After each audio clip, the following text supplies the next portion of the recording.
Сағырбаева Балбырауын.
Домбыра сенде мін барма, мінсіз болсаң, тіл барма. Тіл жоқ деуге болама, тілден артық үн барда. Домбыраның күші мол, көмейінде күй барда демекші. Балалар, жалпы күй өнері адамның жанын тыныштандырып, түрлі сезімге, түрлі көңіл күйге бөлейтінін байқадық, иә? Дәл сол сықылды жалпы күй жан жануарларды да елжірететін қасиеті бар екен. Өйткені жаңағы желіні қатып, суалып қалған нарды елтуі, яғни күй өнерінің құдіреттілігін байқатады екен, иә балалар? Жалпы қазақтың музыкалық аспаптары арқылы көптеген күй аңыздары дүниеге келген екен, иә? Мінекей тақтаға қарайықшы. Яғни музыка аспабына қатысты күй аттарын қазір топтастырамыз, және сол аспаптарға байланысты балалар топқа бөлініп алайық, иә? Мына жерде байқап тұрсаңдар, қандай аспаптар арқылы, қандай күйлер дүниеге келгендігін байқауға болады, иә? Әнекей осыны жылдан топтастырайық та, содан кейін аспаптар арқылы топқа бөлінеді. Ал бірінші топ домбыра тобы, бірінші топ домбыра тобы, екінші топ сыбыс тобы, үшінші топ қобыз тобы балалар, иә? Өткен сабағымызда балалар біз Тахауи Ахтановтың күй аңызы шығармасын өткен болатынбыз, иә? Енді соның қаншалықты мазмұнын меңгердік, соны бүгін үй тапсырмасына шолу арқылы білейік, иә? Ал ендеше Воркол платформасы арқылы балалар үй тапсырмасына шолу жасап өтейік. Кәнекей, Нұрлан. Күй аңызы қандай жанрда жазылған? Әңгіме жанрында. Екі жолаушының алдынан жаңбырдың алып шыққан сусынының түрі су. Жақсы. Әңгіме күй аңызы деп аталған. Нарындырген киенің тарихын баяндаған. Өте жақсы. Тағы да ұлысын.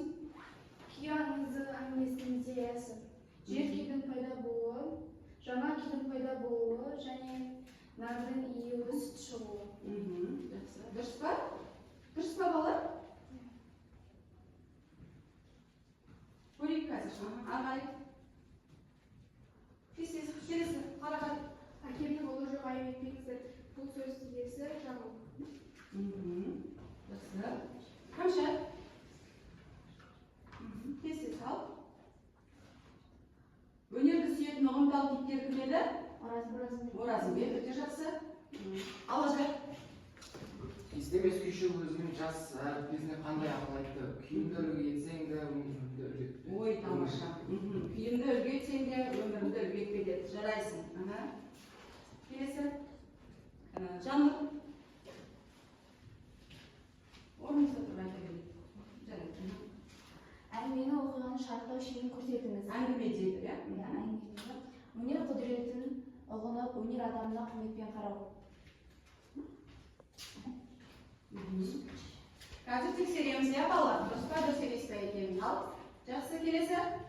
Әңгімедегі кең жазықтың шетінде оқшау отырған жалаңаштау қалай аталады? Өте жақсы. Ал, бір тапсырма қалды. Оқимыз алды, иә? Апырмай, мынауың шынында да елде жоқ қолқа екен ғой. Қай кейіпкердің сөзі еді? Жаңылдың әкесінің сөзі еді, иә? Жарайсыңдар. Ал енді тексеріп көрейік.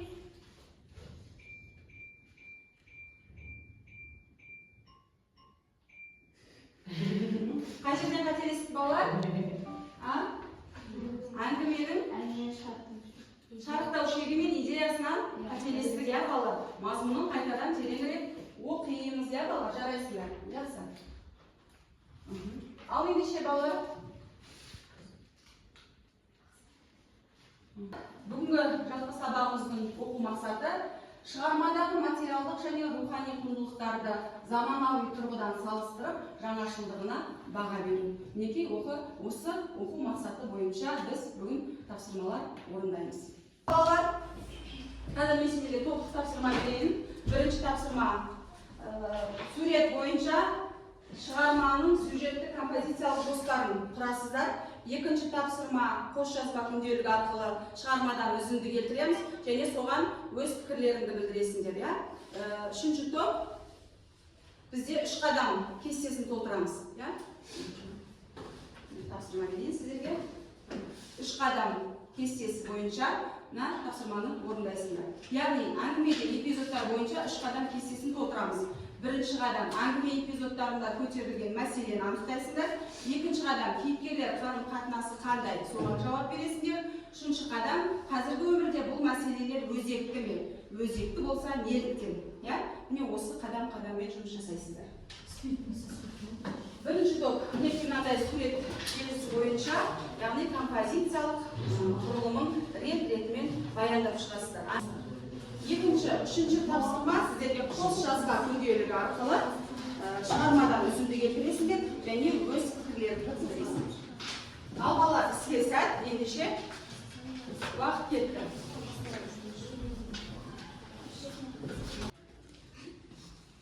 Оқиғаның басталуы екі күйшінің ат үстіндегі әңгімесі. Иван тауында келе жатып нарды жолықтыруы.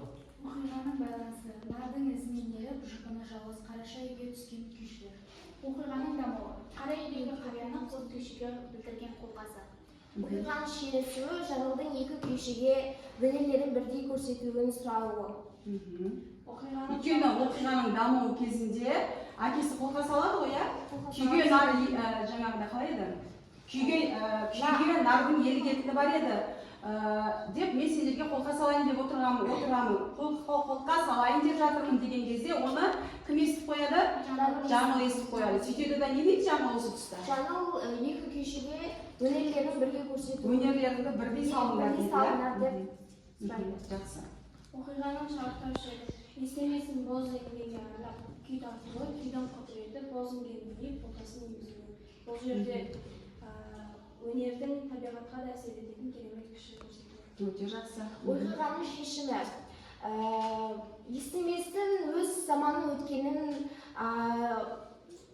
біліп, және де сол жолын жас күйшіге беруі. Ол қалай біледі ол өзінің уақытысының өткенін біліп, қай жерден біледі? Жаңылдың сол нардың ұнатпай тұрғанын, қаламай тұрғанын біле қояды да, жаңылдың іс-әрекетінен соны біле қояды да, өзінің жаңағы жолын кімге береді?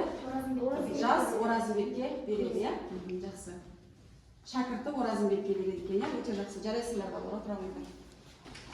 Әңгіме эпизодтары бойынша 3 қадам. Эпизод. Аруана осы тұста бірі қаранды. Естемес, оны да домбыраның шегіне іліп әкетті. Дір етіп, бір шошынып қалған күй, әлгі тапқан жайма шуақ биігіне төмендеп, қайғыдан мұңын сөзға қосып күңіреніп барады. Сәлден кейін жалт еткен арманнан айырылып қалғандай күй тағы бір талпынды. Естемес жаңылға енді бір қарағанда, сағымып қысқан сүйріктей ақ саусақтың арасынан шым-шым сүйттанып барады. Күйшінің де көзінен жастанып кетті. Заман өткен екен ғой деп аһ ұрып жалт бұрылды да, ар жағын сен тарт деп саңқ етіп домбыраны Оразымбекке тастай берді. Оразымбек домбыраны қағып алып, жалғастырып тарта жөнелгенде нардың сүті де шілекте суылдап құйыла берді. Біз қайдан білейік, ел нар елген күйі осылай туыпты деседі. Бірінші қадам бойынша әңгіме эпизодтарында көтерілген мәселелер. Өнердің құдіреті, халық тағдыры, қайғы қасірет, адамның ішкі сезімі мен мұңы, өнер арқылы шындықты жеткізеді. Әр нәрсенің өз уақытымен екенін, естеміздің де өз уақыты жеткендігін насихаттайды. Және де естеміз өз уақытының үнін тыңдай білген, заман көшіне іле салған тұлға ретінде бейнеленген. Екінші қадам, кейіпкерлер мен қарым-қатынасы. Кейіпкерлер нарды идея арқылы назлы өнер иесі екендігін көрсетіп өнердің құдіретін сезіндіреді. Үшінші қадам, қазіргі өмірде бұл мәселе өзектігіне неліктен. Қазіргі өмірде өнер мәселесі өзекті. Кей өнердің дәстүр жалғастырушылары аз екенін пайымдай отырып осы өнердің арасында насихаттау қажет. Өнерді, өнер адамдарын өнерлеп насихаттау қажет. Жақсы. Бірінші қадам бойынша әңгімелесек не қосар едің? Бұл эпизодда Наи деген күйінің аңыз бойынша ту тарихын баяндалады.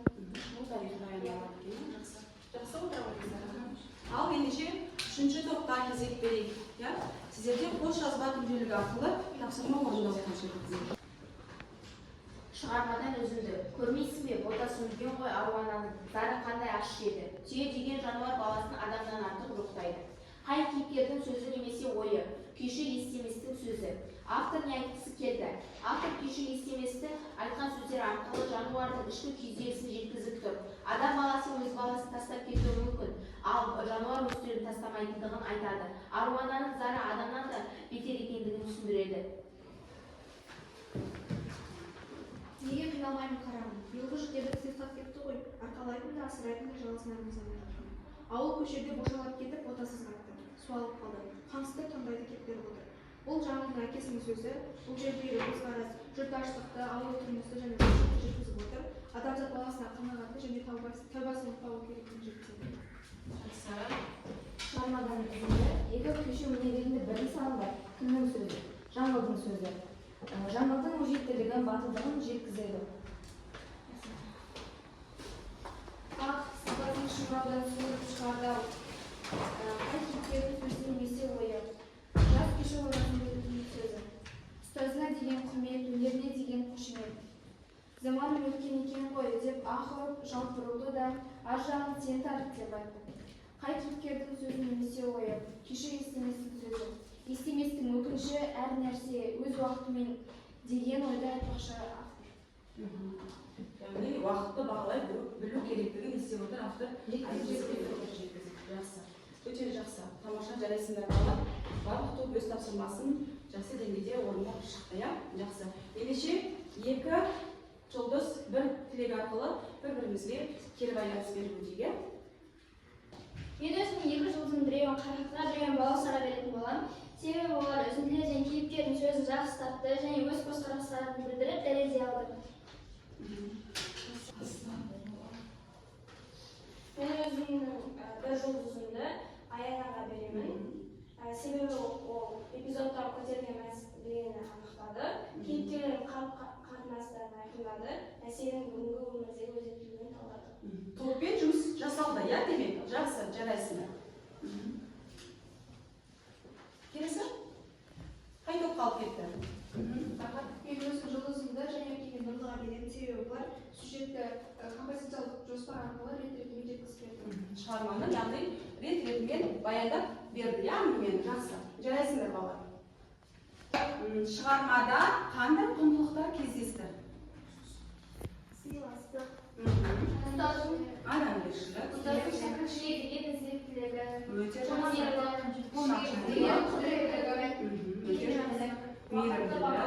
Өте тамаша. Уақытты бағалау, білу, жақсы.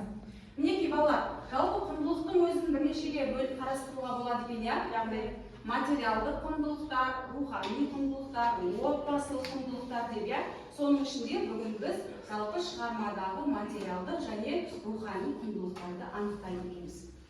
Ендеше материалдық құндылық деген сендер қалай түсінесіңдер? материалдық тумысы деген секілді. Жақсы. Тағы да? Қандай заттың нәрсенің құны, маңыздылығы, қымбаттылығы. Естілеміз ба? Мысалы, әкеміз, анамыз айтып жатушы еді ғой, мынау менің әкемнің көзі, мынау менің анамның көзі, көзіңнің қарашығындай сақта деген сөздерді естігеніміз бар ма?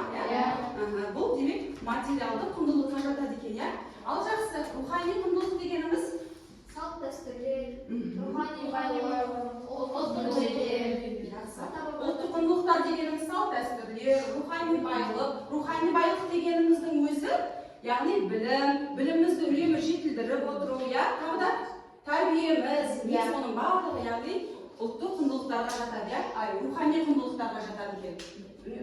Ұлттық рухани байлық, ұлттық мүдделер, осылардың барлығы жаңағы біздің біліміміз, тәрбиеміз, иә, соның барлығы сол рухани құндылыққа жатады екен.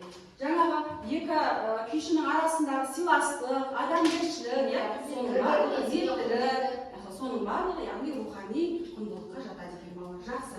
Ендеше бүгін біз шығарманың құндылығын не істеп көрейікші? Шығарманың құндылығын. Жалпы композициялық сюжет, идея бәрі бір-бірімен үйлесім тапқан туынды болды, иә балалар? Келесі уақыттың өтпелі екенін айтады. Қай жерде кездесті бұл уақыттың өтпелі екендігі? Соңғы бөлімде кездесті. Ол жақта сол естеместің өзінің заманын өткені және де сол жаңылдың оған тұрмысқа шыққысы келгенге жоқтығын Өйткені естеместің жасы егде жасқа келіп қалған болатын, иә? Ал жаңыл небәрі қанша жаста еді ол кезде? 16-17 жаста еді. Демек, сол кезде жаңылдың іс-әрекетіне қарап, естемес өзінің уақытының өтіп кеткенін естеді, байқай қойды, иә? Яғни жаңылдың қаламай тұрғанын байқай қойды да, өзінің орнын шәкіртіне берді екен. Шәкіртіне берді, жақсы. Яғни уақытты бағалау қажеттігін айтады, иә балалар? Жақсы. Әр нәрсенің уақыты бар деген не нәрсе екен? Оны жаңа айтып кеттік, иә? Демек, әр нәрсе өзінің уақытымен. Абай атамыздың сөзі бар ғой, жаңағы қолымды мезгілмен кеш сермедім деген, иә? Демек, біз әр нәрсені өзінің уақытымен есту керек екенбіз, жасау керек екенбіз. Демек, уақытты бағалай білу керектігін айтады. Күй өнерінің құдіреттілігін қалай дәріптейді деп, қай жерде байқадық күй өнерінің құдіреттілігін? Жақсы. Мысалы, дәлелін сөйлейді. күйдің құдіреттілігі арқылы нар Айырген туылды, жақсы, иә?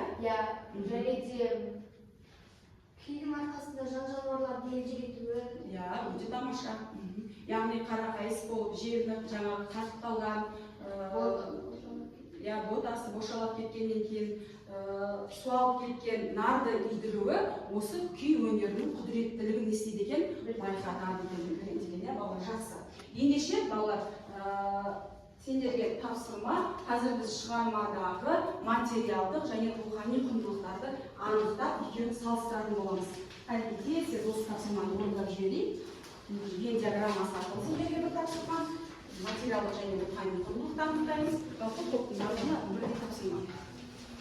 материалдық құндылығы домбыра, күй қазақтың ұлттық аспабы, байлық, мал мүлік, ботасы өрген боз еңгек, жұпыны жалғыз қалған қараша үй және тағыдан басқа. Жақсы. Рухани құндылық, өнерге деген құрмет, күй арқылы сөзбен жеткізуі, елге деген сүйіспеншілік, қонақжайлық пен адамгершілік, өнер, нарды июі, нар идірген күйі. Тамыз. Жақсы. Неге шығармадағы материалдық және рухани құндылыққа тоқталды? Жақсы. материалдық құндылық жұпыны жалғыз қараша үй нар суалып кеткеннен кейінгі астан кіріптар болуы. Рухани құндылық, батырлық рух, ұлттық намыс, философиялық ой, аңыздың тәрбиелік мәні, күйге үйіту, күй өнер. Жақсы. Материалдық құндылық күй аспаптары, домбыра, қобыз, музыкалық мұра, өнер туындылары ретіндегі жәдігерлер. Ал рухани құндылық күй өнерінің құдіреті, өнерге деген құрмет, адамның ішкі жан дүниесі қайғысымен болған. Ұқсастықтары екі құндылықтар да ұрпақтан ұрпаққа беріледі. Олар адамның өмір сүруін сапасын арттырып, болмысын қалыптастырады және насихаттайды. Жақсы. Жарайсыңдар балалар. Ал ендеше балалар, бүгінгі сабағымыздың соңына да жетіп қалдық. Байқасаңдар, мына жерде столдың үстінде асықтар тұр, иә? Байқап тұрмыз ба? Осы асықтарда сандар жазылған. Осы бүгінгі сабағымызға байланысты кәдімгі бір-бірден алып, сандар не дейді екен көрейікші? Кәдімгі келеді. Алаша келе қойшы.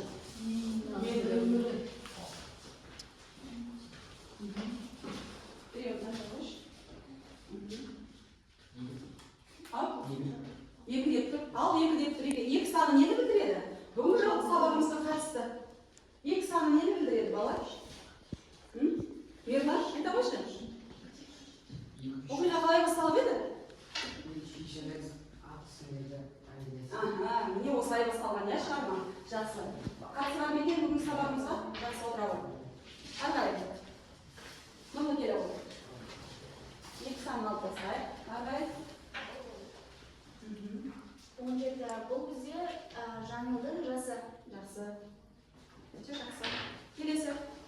шығарттықтан кейін жылдам белсендірек қатысамыз. Амина.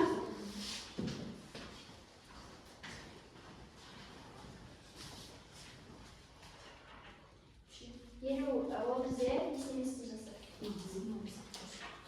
Жақсы. Тағы да дауысы.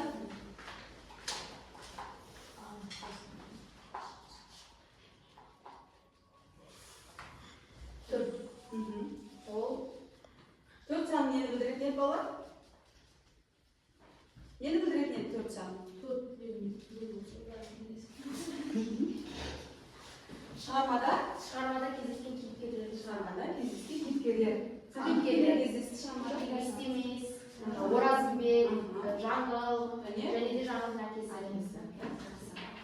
Ал, ары қарай. Бір ғана асығымыз қалды. Конспект тағы кім шығады? Ол осы келе ғой.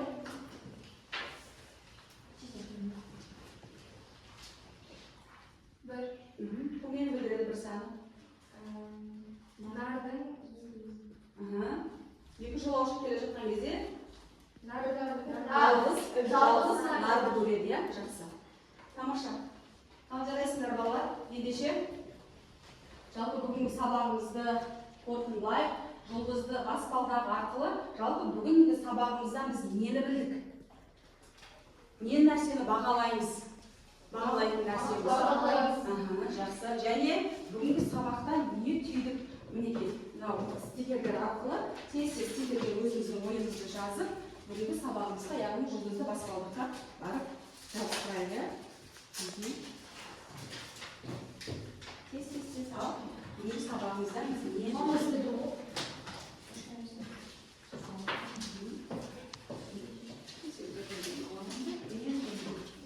бүгінгі сабағымызда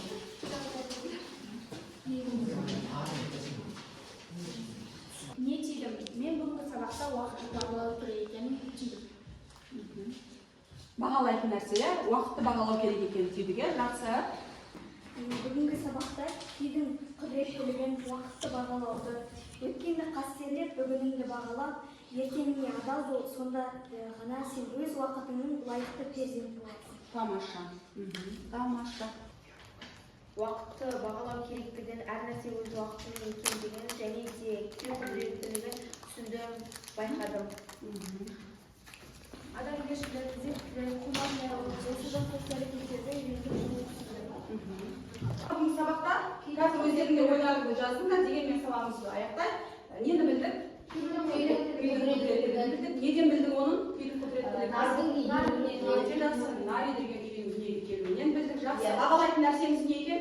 Уақытты бағалау, өнерді тұту.